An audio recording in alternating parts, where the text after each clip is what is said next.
Welcome to another edition of the Hispanic Patriot, a weekly podcast broadcast live from a secret, undisclosed location deep behind enemy lines in Denver, Colorado. Here we speak the truth and nothing but the truth, so help us God. And now, without further ado, here's the host of the Hispanic Patriot, Hugo Chavez Ray. Take it away, Hugo. Hello and welcome to another edition of the Hispanic Patriot. We have a great show lined up for you tonight. We have an interview with the chairman of the Colorado Republican Party, Mr. Dave Williams. We have some important topics to talk to him about, and we're going to get his perspective on the state of the party. There's a proposed amendment to the bylaws that's known as the Bonnewell Amendment, which is the yes vote designation. And we have the opt-out vote by the State Central Committee coming up on September the 30th. And we'll get a brief update from Mr. Williams about the status of the open primary lawsuit. We have a couple of other very interesting happenings in the news the last couple of days that we'll cover towards the end of the show. So stay tuned, and we hope you enjoy the show. Now, some of you may be new to the show. We speak a lot about current issues, but we want to talk about the state of the party, and our main goal here in this show is to reach Hispanic voters and help them to receive real messaging for a change and not a skewed left-wing message. So we're trying to do a better job in that regard, and we hope that our audience with Hispanic voters grows as word starts to spread about the show.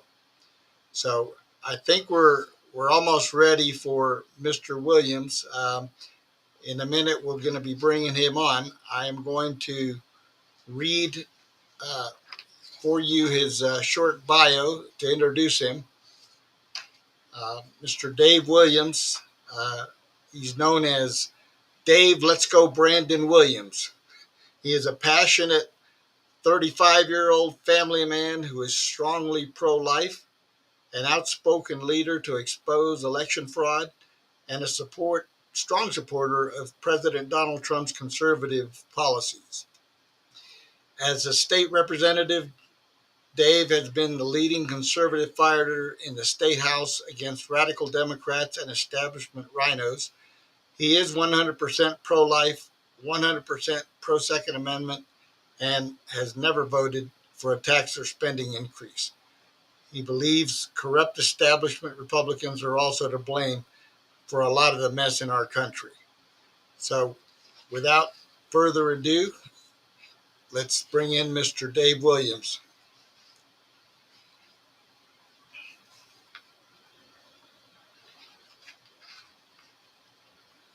We don't have Dave in the waiting room yet. We don't have Dave in yet? Okay. No, we do not have Dave in yet. We'll talk about a couple of... Oh, here we go. He's in. He's coming in. All right. Sounds good. Let's bring him in. And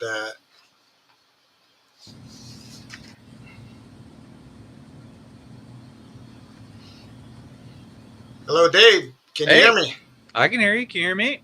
We can hear you great. Good to see you. Thank you for coming on the show and doing the interview. We hope to disseminate some important information coming from your side and try to clarify a few things for the folks out there. There seems to be a lot of confusion and, for lack of a better term, misinformation about some topics. So we want to delve into those. I introduced the show with a few of the topics that we're going to be covering. So I want to just basically give you a quick opportunity to introduce yourself and make a quick opening statement to see what you'd like to tell the folks out there. Sure, you bet. Thanks for having me on, Hugo. I'm Dave Williams. I'm the current chairman of the Colorado Republican Party, and prior to that, I was in the state legislature serving House District 15 here in Colorado Springs, and I was an unapologetic conservative, fighting the good fight against Democrats, and sometimes Republicans who were misguided along the way. So I appreciate the opportunity to speak to you and your audience and clear up any confusion or answer any questions you have. Okay. Well, as you know, there's a couple of hot topics that are floating around social media, some among Central Committee members, some among not Central Committee members. So, what we want to do is try to get some factual information out there. And if you would, just give us a brief general state of the party with regards to finances and membership. And you've been in office now since what, April? Well, middle of March, I was elected. We really didn't get full control of everything that belonged to the party until a few months after. Okay. But the state of the party, I like to say that we're very optimistic about 2024, but we got some work to do. It's a fixer-upper opportunity right now. And, the best way I could describe it is that the party's got some great bones, but we have to go in and kind of demo the stuff that's no longer needed and then rehab it and build it back up into a good house that has some good curb appeal. The party is in a good position, I think, to capitalize on some of the overreach and misstep agenda items that the Democrats have put out in Colorado. One of the biggest things that I think everyone's thinking about are these rising property taxes here in Colorado. You can pretty much blame the Democrats for failing to, come up with a good solution that actually works for all Coloradans, and that's understandable. They don't want to save people money. They actually want to take your money. They want to raise taxes. They want to waste it in government and the bureaucracies. So we have a good opportunity to capitalize on that and get voters to come to our side of the aisle.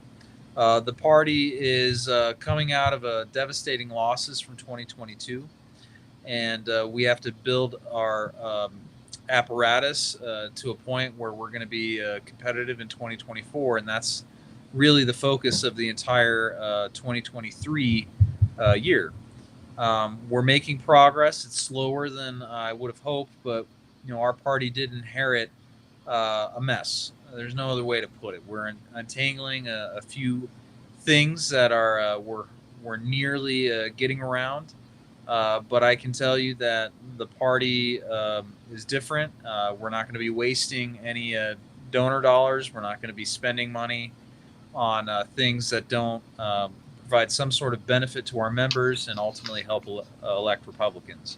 And I can't say that was the case with prior administrations. Okay. Well, there's been a lot of controversy about the proposed amendment to the state party bylaws known as the Bonnewell Amendment, where a Central Committee member not being present at the meeting to vote on the open primaries opt-out option would be automatically counted as a yes vote at the meeting. So unless a voting member sends a valid proxy. And I want to ask you a quick question. Do you plan or will there be proxies at that meeting? Oh yeah. Every Central Committee meeting we have, every member has the right to have their representation via proxy. So if you can't make it and someone lives in your same district that can vote on your behalf, they're more than welcome to do that. Okay. So that will be true, for all meetings we conduct. Yeah, I asked that because I saw that question come up in some of the social media discussions that perhaps you were plotting, so to speak, nefariously to block people from voting. So this amendment seems to have come about, as from what I can discern, because the opposing faction to the opt-out proposal has taken it upon themselves to launch a campaign where they are actively discouraging Central Committee members from showing up at the meeting in an effort to prevent the 75% membership threshold that is set for that vote. I might add that's quite a hurdle to begin with because as a Central Committee member myself and attendance at a lot of meetings, I've never seen the committee agree on 75% of anything. But at the same time, I think it's imperative that there be a pushback to this rabble rousing group that I call that's trying to, use what shall we say, surreptitious methods to try to prevent the vote. So this yes vote, in my opinion, and of the other party faithful, is a dirty tactic to subvert the process and needs a strong response. So please speak to the amendment that's being proposed. Yeah, you bet. I think it's important to talk about exactly what we're dealing with right now. State law allows for us, and I say that very loosely, allows for the Republican Party to opt out of the open primary. But in order to do that, they dictate that 75% of the total membership has to vote yes to do that. The problem with that method is that they're violating our First Amendment rights, specifically our freedom of association rights. Because of the high threshold that they've created, um, they know that it's for all practical purposes impossible to actually get an opt-out vote. They only put it there so that they could potentially withstand any sort of legal challenges that we're going to put up and that we are pursuing currently. That's something that's a little bit separate, but we are pursuing a legal challenge to the open primary law. With that said, anyone who fails to cast a vote right now, their votes are counted negatively, meaning they're assumed to be a no vote. And ideally, in any other vote or any other situation, you would want non-participants, you would want their votes to not count either way. They shouldn't count yes, they shouldn't count no. But that's not the option we have. Colorado state law, because of Democrats and unaffiliateds who forced us into this situation, they right now the default is to assume that if you don't participate, it's a no. And so we only have the choice to pick between the two. We have to assume either it's a yes or we have to assume it's a no. And I would argue that the better course of action is to assume that those non-participants are a yes with respect to this opt-out vote. Anything else we don't apply this to, but in order to get around the Democrats and their trickery, we have to be able to ensure that we have just the chance to opt out if we could. So, okay, so just to clarify then, the the requirement is for 75% of the entire body as opposed to 75% of those present. Correct. That's correct, right? So the state of Colorado, the Democrats, the unaffiliated voters that forced open primaries on us, they said the only way you can opt out is if the total membership, 75% at least, the total membership voted yes. And that violates our rights. And so the Bonniwell Amendment flips the script and says, okay, if you fail to vote for whatever reason, then we're going to assume that your vote is in the affirmative so that we have the opportunity, the chance to even opt out. Because right now, it's next to impossible, if not impossible, to actually opt out under the current scheme the Democrats have put into place.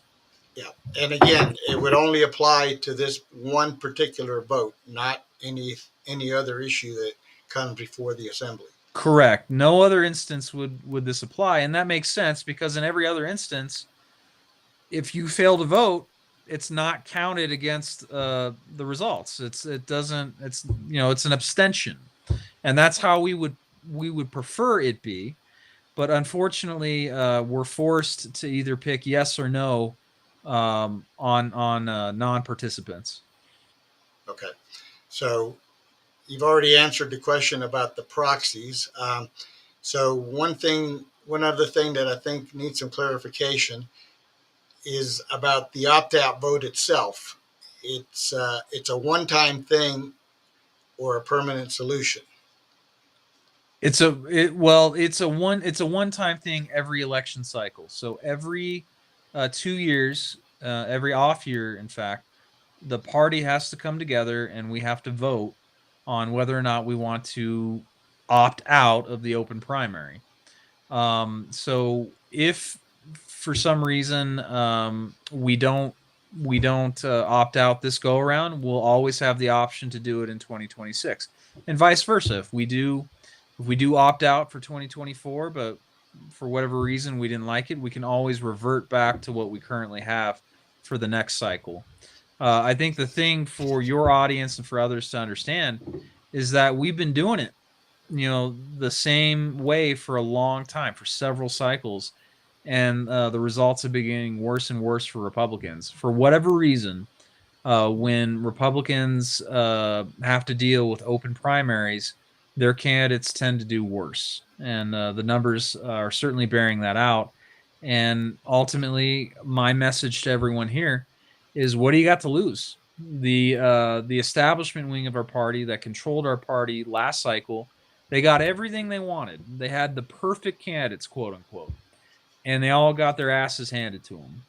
I think it's time we try something different. I think it's time we pursue other ways that might yield different results. Definition of insanity is doing the same thing over and over again, expecting a different result. I think it's come high time that we ignore the failed strategists. We ignore the establishment wing of our party that really is only interested in enriching themselves. This is why they love petition candidates.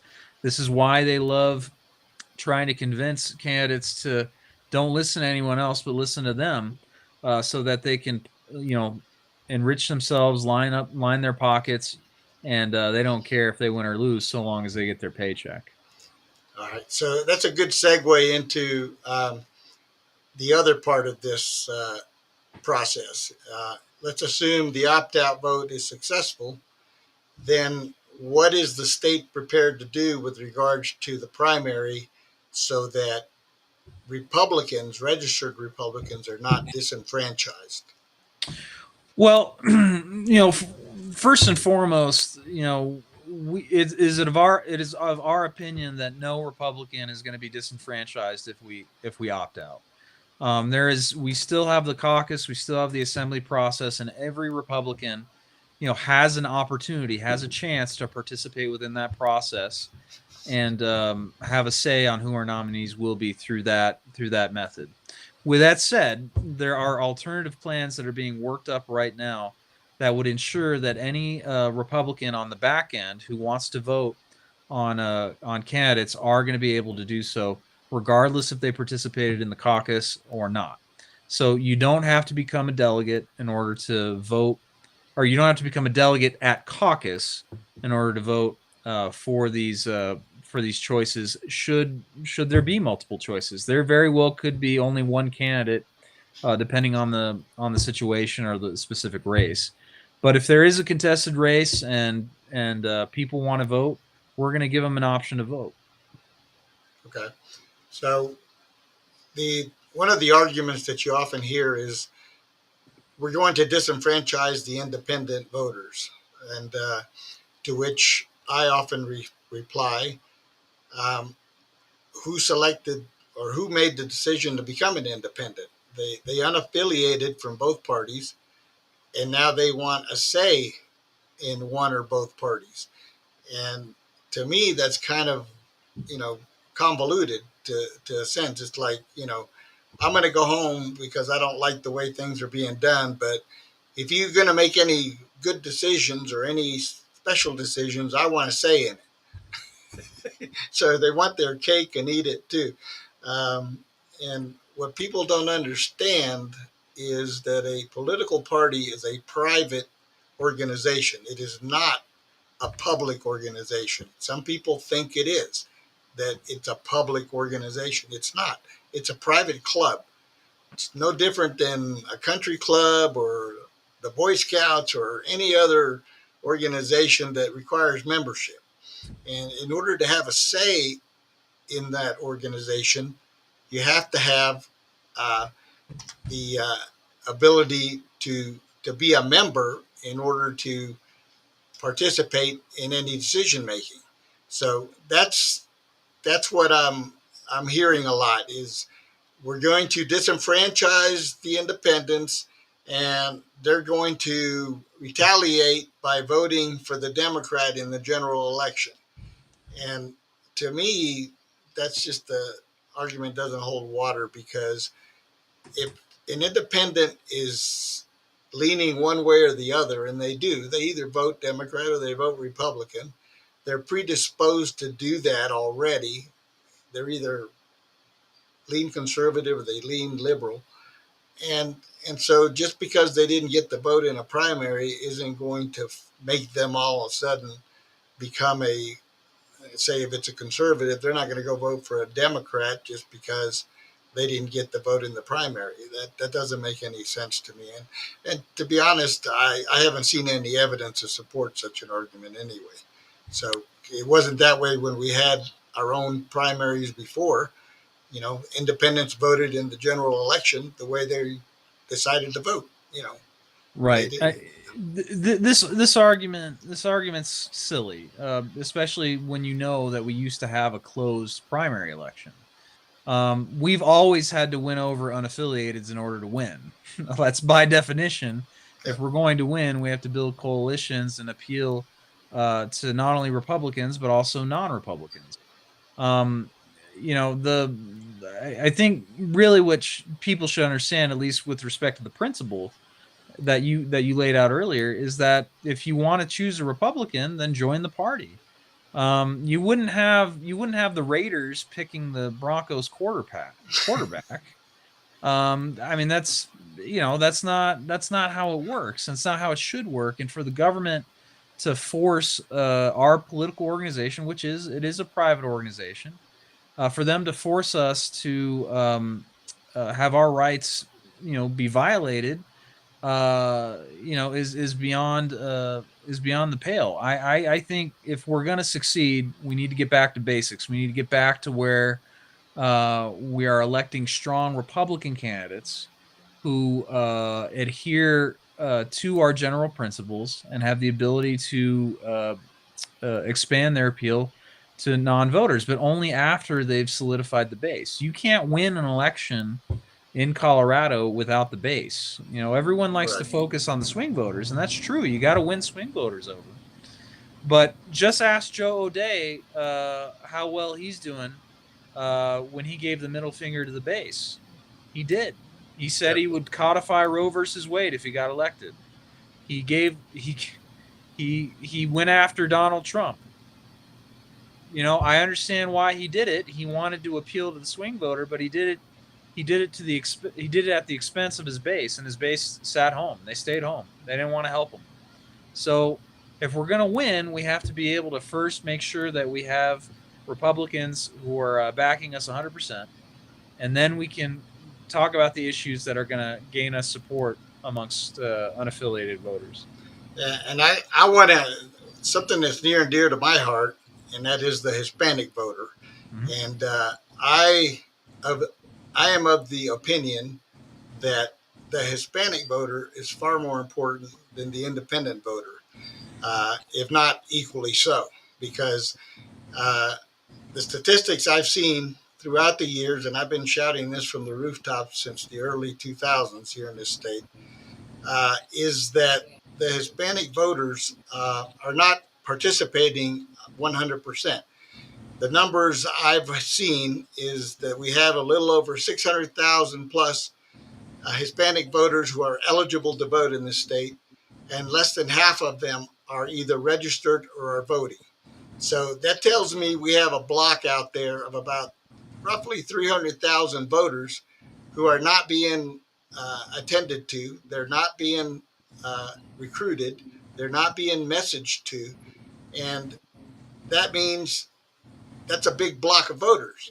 So imagine for a moment if we were to successfully attract 1/3 of those, say 100,000 votes. Tell me how many races in Colorado have been won by more than 100,000 votes in the last 10 to 15 years. It's a very small percentage. So that's where I think we should be focusing more on, is trying to build that coalition with those Hispanic voters who are, in my opinion, conservative by nature. They live very conservative lives. They start businesses faster than any other demographic. They're people of family and faith, and they're just not being paid attention to. When I when I was chairman of the Colorado Hispanic Republicans, and I would go out into the community and talk to people in those Hispanic communities, one of the things that I always got back as a response from some of the people when I'd ask them, why is it that you don't vote with Republicans because your values are conservative? One of the things they would always tell me is, Hugo, we don't feel welcome in the Republican Party.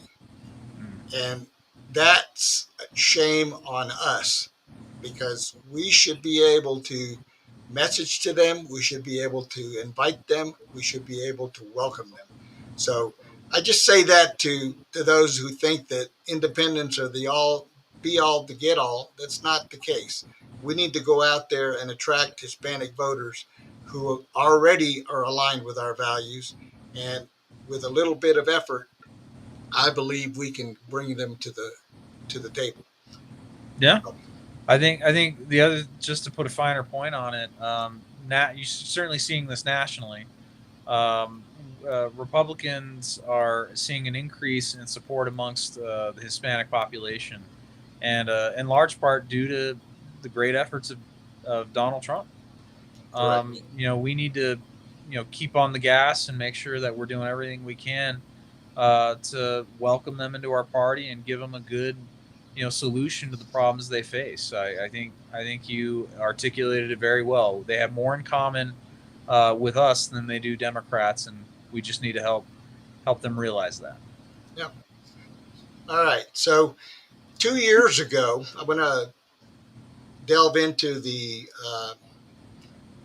primary, the open primary issue. 2 years ago, I was a member of the Central Committee, and we voted unanimously for the state party to file a lawsuit challenging Proposition 108, which opened up primaries in Colorado for unaffiliated voters to vote in either Republican or Democrat primaries.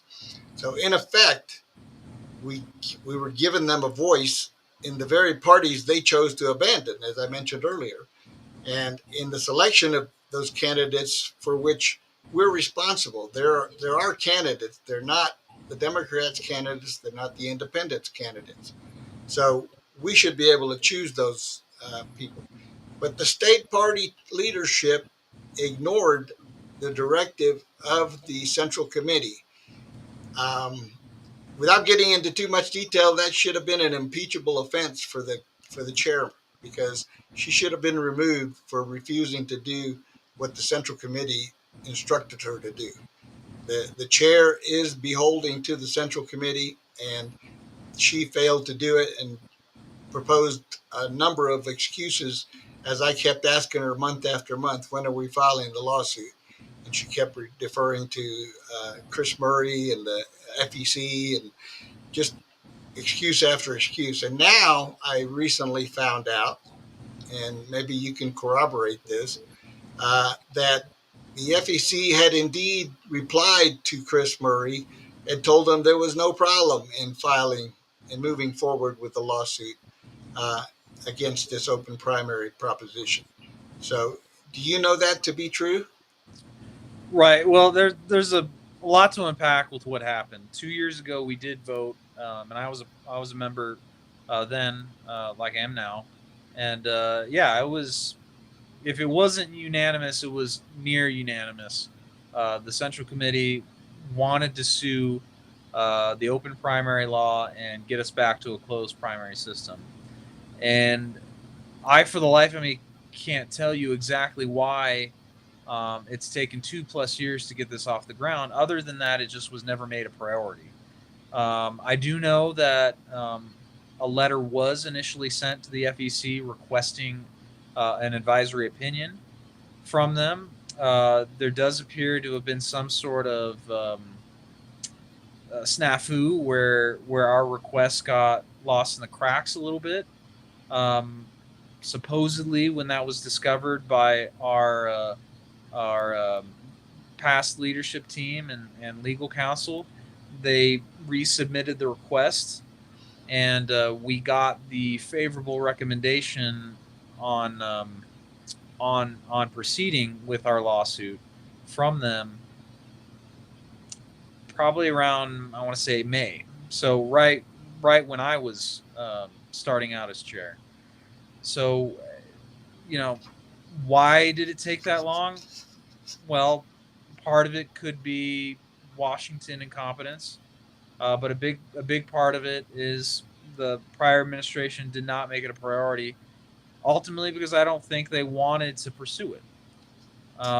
They had their game plan going, forward with the commitment to Colorado, and they wanted to put their time, energy, and efforts into that instead of adhering to the vote that we all took 2 years ago. Okay. So fast forward now to now, and as I understand it, uh, there is a movement to move forward with a lawsuit, and there's even some opportunity for those who support the lawsuit to financially contribute, which I have already done.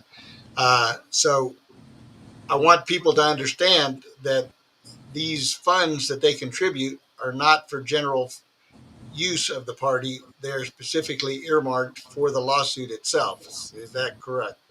Absolutely correct. We've segregated the fund. It will not be used for our general purposes. It is specifically for the lawsuit. And we even have a separate oversight committee that will ensure that those funds are only utilized for this lawsuit. And the person that I appointed to lead that effort was former Senator Kevin Lundberg. He's the chair of the lawsuit committee, and he is currently right now working with that committee to finalize the brief that we're going to eventually file with the court.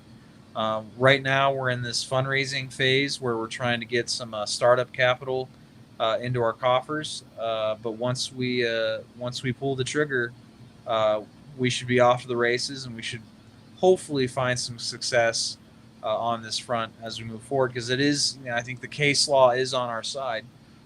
This open primary lawsuit, or excuse me, the open primary is a violation of our rights. The government cannot force us to uh, associate with folks that don't want to associate with us, and ultimately, I think we're gonna win the day. Just a matter of when. Okay. Can you speak a little bit to the involvement of the Claremont Institute? Oh yeah, of course. We've created two ways for people to donate. The first way is through the Claremont Institute. They've created a specific fund for this purpose, and for those folks that want to donate to the Claremont Institute as opposed to the party because maybe for whatever reason you want to see some results before you kick in, you can go that avenue. If you want to directly donate to the party, we have that segregated fund that's only taking in money for the lawsuit. And both of those funds are going towards the attorney that we will eventually uh, uh, engage with, and that will all go towards the fight in court. Can you talk a little about who is the Claremont Institute? Because some folks may not know who they are. Sure. The Claremont Institute is a conservative. It's a conservative organization. It's a 501c3 organization, so their donations are tax deductible. By the way, but their purpose is to educate folks on a whole variety of conservative issues, and from time to time they engage in meaningful action like this, so that conservatives are you know well suited to stop Democrats from somehow violating their rights or doing some sort of harm or injustice against them. Okay. So speak a little bit as to, we obviously know what the goal is, but what is hope to be achieved? In other words, what is the end goal and what is the projected timeline, so to speak, as to the process of this lawsuit? Well, that's always the tough part. If you talk to any attorney or anyone who has experience in situations like this, they'll tell you the answer is it depends. It's going to depend on a variety of variables. I think ultimately, what the first thing we should hope for is that we get a favorable judge. We unfortunately got a Democrat appointee the last go around in Judge Kane, and the people that were pushing the lawsuit without the party's involvement 2 years ago, they unfortunately got dismissed from the court because they didn't really have the standing to proceed forward because the party wouldn't join in. And Judge Kane also, from my reading of some of his comments, really wasn't sympathetic to our argument, and I suspect it's because of his left-leaning views. So hopefully we get a good drawing on the judge, and then from there we hope to stress to the court that we need some sort of resolution on this sooner rather than later, because the last thing we want is to be in the middle of the process and be unable to undo it because we're in the thick of 2024. We do not want a court pushing this out until the next election cycle. We want them to weigh in now so that people have some sort of clarity moving forward and predictability on how it's all going to work. So we're going to file all the necessary briefs and motions we need to in order to hasten this lawsuit, but ultimately it's in the hands of the judge. Okay, so hypothetically speaking, if the lawsuit fails, what is the contingency plan for the state party? In other words, how far is the party willing to take the matter in the courts? We will exhaust all avenues that we can and that we have resources for. If we're going to succeed, we can't do it on our own. We're going to need people to join in and chip in and help us go to the distance. But we are prepared to appeal all the way to the U.S. Supreme Court if we can. The problem is this all takes time. So, in conjunction with that, we also have to prepare for the very real likelihood that we still have to deal with an open primary. We still have to deal with the current election laws as is. Right. And we're going to be doing some of the normal things you would expect the party to do. We're going to find and recruit candidates, train them up. We're going to go ahead and make sure that we have everything in place for our volunteers to have a good get out the vote effort that chases ballots sooner rather than later. We're going to be making the case against Democrats to voters as to why they're out of touch and corrupt. All those things that you would expect your party to do, we're still going to be pushing forward on that and hoping that our lawsuit succeeds so that we have that much more of an advantage. Okay, so in a nutshell, where the party is not planning to put all their eggs in one basket, so to speak. We're going to continue to do the things we need to do for this election cycle and work on the lawsuit conjunctively. Yeah, we're preparing for the worst and hoping for the best. Okay. All right. Well, that's some clarification. I think one of the biggest. I was on a Zoom call with Todd Watkins, who is a candidate for state vice chair, and some of the questions on there were about the procedure, so to speak, if we get the opt-out vote passed and then proceed with having our own primary outside of the state's jurisdiction, and thereby making it to where Republicans can vote to select our own candidates for the general election. And the biggest question mark that I think I see out there from folks that are concerned about it is that those who want to vote will get a chance to vote, and that's really the biggest issue, I think.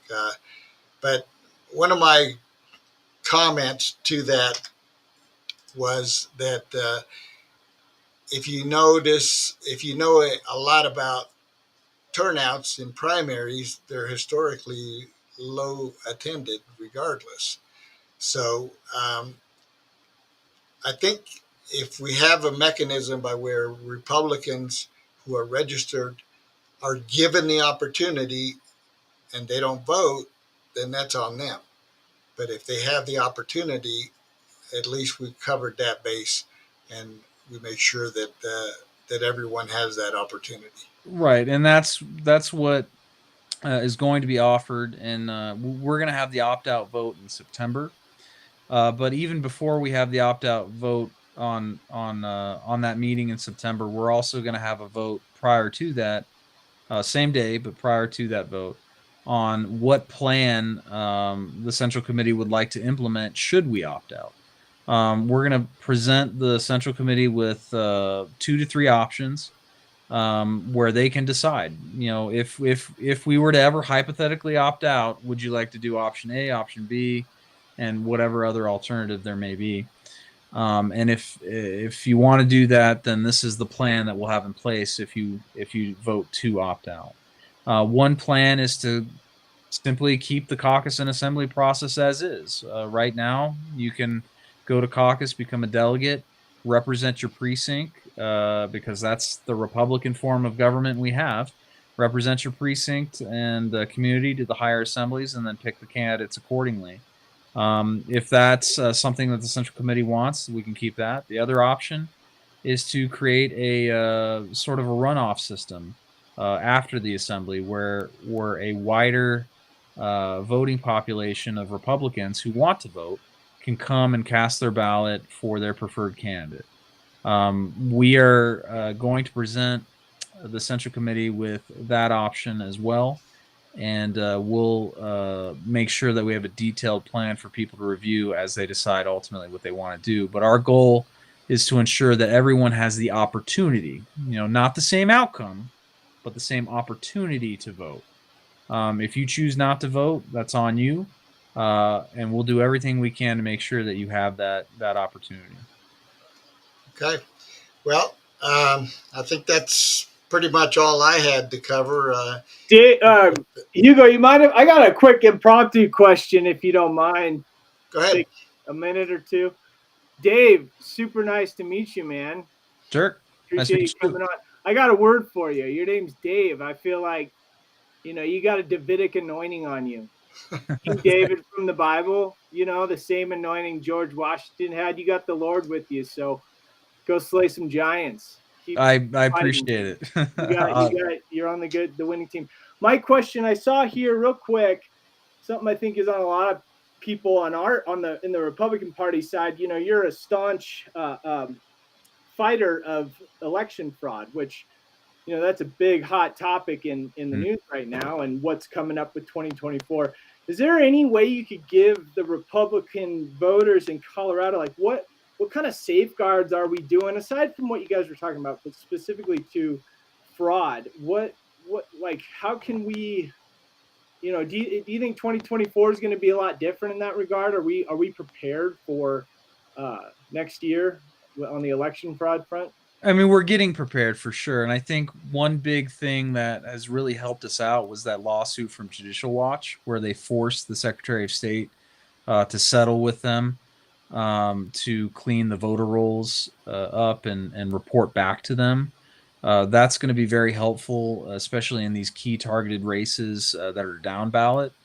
It may not have an effect on the statewide results. That remains to be seen, but certainly in targeted areas where we can win some state house seats, that could be huge. Ultimately, I think the story of Colorado is that we tend to lose for a lot of reasons, but one big reason is because of ballot harvesting, illegal ballot harvesting, that's made worse by dirty voter rolls and the inability of clerks to actually enforce the limits that are in place with respect to those ballot harvesting laws that we have. One of the things that I did from a party standpoint is I appointed Ron Hanks to be the chairman of our election security committee, and him and his group are meeting now to prepare for some things that we can do to at least keep an eye out on these election um, uh, employees, these clerks and recorders, the Secretary of State, and if there's any sort of funny business that we see, we're certainly going to expose it, and very likely, if it's very good evidence, we're going to go ahead and sue and litigate over it as well.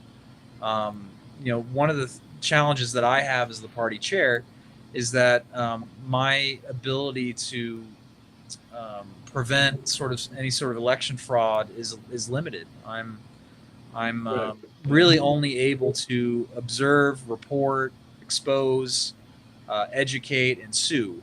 Sure. And we're gonna have all of those options on the table. And one of the things that I'm certainly going to encourage Republican county clerks to do is hand count your ballots. There's nothing against the law that says that you can't do a hand ballot before or after you put those ballots through a machine. State law is going to require you to put it through a machine. Jenna Griswold's going to be a corrupt, partisan hack who's going to, punish you if you don't put it through the machine. Okay, fine, put it through the machine, but at some point, hand count it. There's nothing that prevents you from doing it. And if there are certification boards that feel that something is awry, you don't have to certify the election. Just because some bureaucrat or some attorney says you have to do it, no, you don't. If you're uncomfortable with it because of some sort of evidence that's been presented to you, refuse to do it. Yeah, and that's refused to do mail-in ballots, just vote in person specifically. Yeah, you can vote. You can definitely vote in person. The beauty part of voting in person is you don't have to wait the day of. You could wait the day of, and there's a very big debate right now on whether or not we should wait till the last day or not. I go back and forth on that, but my suggestion is that if you at all feel that your ballot is unsafe, just stop by the clerk and recorder's office or go to the voting center where they hand out physical ballots and do it in person. And your vote will get in there. And the thing that I want to stress also is that everyone has to vote. Even if you think the system is corrupt, even if you think your vote's not going to count, you got to get your vote in, because I can't defend a ballot that you don't cast. Right. If you don't cast the ballot, then you're just hurting us even more. So get out there, vote, and we will do what we can to make sure we have secure elections. Despite how bad things look, we have to believe and keep our faith strong in the founding principles of this country. We just have to. We can't give up on America. Keep towing the line. Yeah. All right. Well, thank you, sir.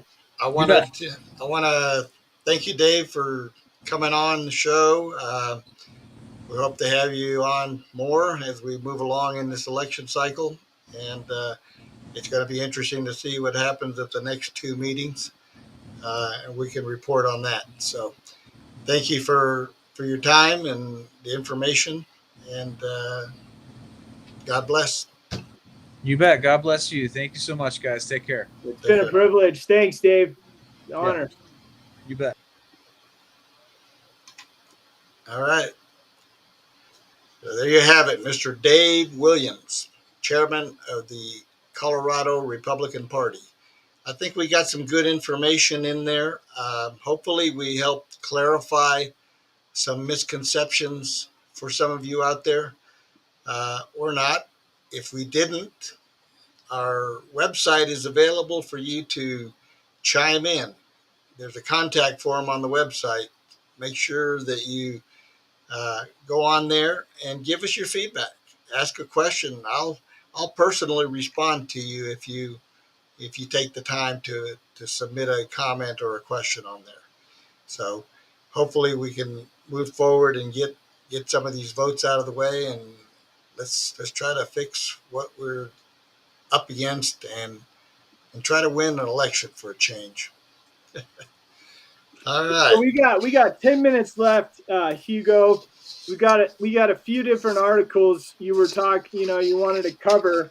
So we've got the Supreme Court and the liberal media attacking the Supreme Court, encouraging Biden to, do some more overreach, which I'm sure he's looking forward to doing. And then we've also got the appliance situation, and then the Trump, the politics. I'm kind of leaning on the appliance situation. I think that's going to hit reign with strike a chord with most Americans these days. But what do you want to talk about in the last? We got probably one or two of these. Well, just briefly, the one that really hit me this week is these two professors who are urging the Biden administration to defy what they call mistaken rulings by MAGA Supreme Court justices. And that word is being worn out now to the point of the word racist. So everything is either MAGA or racist now to the left. But what they're asking them to do is they're asking them to find ways to defy the judge's rulings for their gravely mistaken constitutional interpretations. So these professors who are not exactly legal scholars are going to tell Supreme Court justices who are constitutional legal scholars how to interpret the Constitution. That's like, I don't know, little Johnny running outside and telling a guy that's drilling for oil how to drill. So these are Harvard and San Francisco State University professors. So that should tell you all you need to know. They sent an open letter, and they called it popular constitutionalism. Okay, which is code for we want to get rid of the Constitution. Unconstitutionalism. Yeah. So the left wants to call the Constitution an outdated document and reinterpret it however it suits their fancy, because the founding fathers were, out their language is outdated and no longer valid, or something along those lines. Yep, that's exactly the case. But you see these all the time, and then real constitutional scholars are coming on and basically, putting these people in their place because they don't know what they're talking about. But this is the kind of thing that we're seeing when they don't get a ruling that they like, when they don't get a ruling that they agree with. It's, Katie, bar the door. Let's throw the Constitution out and start over again with our own interpretation. So kind of like liberal theology, like, did the Bible really say? Does this really mean this? It's like kind of like Satan told Adam and Eve in the garden. Did God really say this? Or I think he really meant that. It's like, yeah, I mean, I can just see founding fathers rolling over in their graves. So this we've been doing it wrong all these years. Yeah, right? That's just nuts. Now, regarding this home appliance thing, this is another loony bin topic that Biden is good at putting out. So it's been recently confirmed that the Biden administration has plans to put major restrictions on home appliances across the U.S. They had a conference involving the White House press secretary, Karine Jean-Pierre, liar in chief. Reporters asked her about the administration's fight against such appliances, and the reporter pointed out the administration has held a firm stance in opposition to appliances such as gas stoves, air conditioning units, refrigerators, washing machines, dishwashers, now water heaters. But, just things that we all need to survive. Right. And so just to be clear for our listeners, we're talking about inflation, we're talking about money, I mean, everybody, left, right, middle, whatever, we're all feeling the pinch, right? But Yeah. you really have to open your eyes to understand where the pinch is coming from. This isn't just COVID cleanup and any president in office would be Biden's doing the best job. No, that's nonsense. The billions that we're giving to aid overseas to Ukraine unaccounted for, which less than 30% is even reaching the soldiers in the fight. The rest of it's getting, padding the pockets of these corrupt politicians. Well, our All this yeah, other well, stuff. Money doesn't grow on trees. That's why we're, experiencing this. Sorry. all while no, I wanted to chime in on that topic right there. All while our veterans are dying on the streets. Mm-hmm. That's we And our homeless, U.S. homeless, I'm dealing with this personally right now, cannot get into our shelters because Denver, being a sanctuary state, is taking all the immigrants, whereas the homeless are getting pushed out into the streets.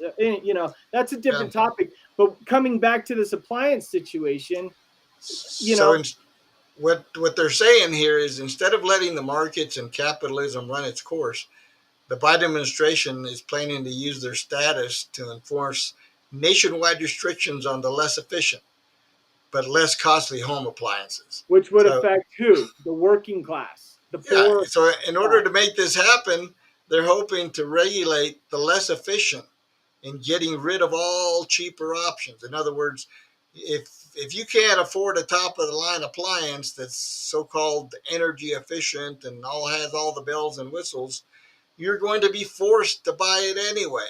That's Right. this is totalitarianism. This is not uh, the makings of a free country. Well, And and this, and I want to propose something. I took my environmental science course at my local community college about, a decade ago or so. And, I remember them spinning the global warming. I used to be real big on that, and especially with this class. Hey, yeah, if we don't reduce emissions in consumption by 60%, as of yesterday, the world's going to blow up. We're in so now it's past letting people make the decisions for themselves. We need to get the government involved. Well, that's what this is. But let me ask you something. If either global warming is totally real, or you got a bunch of power hungry, people who want you to believe that you're going to die in 10, 20 years, the world's going to blow up, unless if you forfeit your freedom to them. I mean, you might call it conspiracy, but that, as soon as I thought about it like that and saw the corruption going on now, it all changed for me. All of a sudden, it's like, well, and then go to PragerU and listen to some of the former Obama scientists that are now calling out all the shady stuff behind that. So, anyways, Big Green, think about it.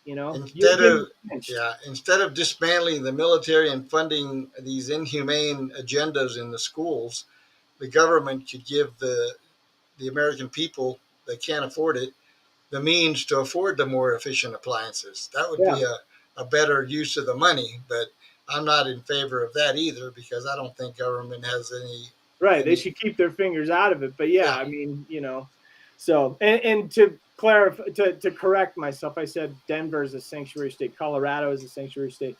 But anyways, what we're trying to say is, think for yourself. School has been pushing these agendas. Public school has been pushing these agendas. The media has been pushing these agendas. Mainstream media. Read the other sides. Think for yourself. I mean, if you want more of what we're getting this past 4 years, keep trusting the main powers that be. Brainwashing at its best. So, but hey, you know what? I'm super. I mean, gosh, Dave Williams, 35 years old, young father, family, just being a badass out on the front lines, and he's a Hispanic patriot. So Yes. this goes to all you, Hispanic patriots, patriots in general. Get out there and your voice is powerful. Speak Uh, up. Talk to your family and friends. But so, Hugo, you wrap this up. We're at all right. 7:00. So we're out of time. So I wanted to leave you all with the quote of the day, and it is this: one of the most cowardly things ordinary people do is to shut their eyes to facts. C.S. Lewis said that, and it couldn't be more timely than what's happening today in the world and our nation. So thank you all for attending our podcast, and we hope that we helped you learn some new information. And again, go to our website there on the screen and give us your feedback on the contact form. Until next time, thank you, and God bless America.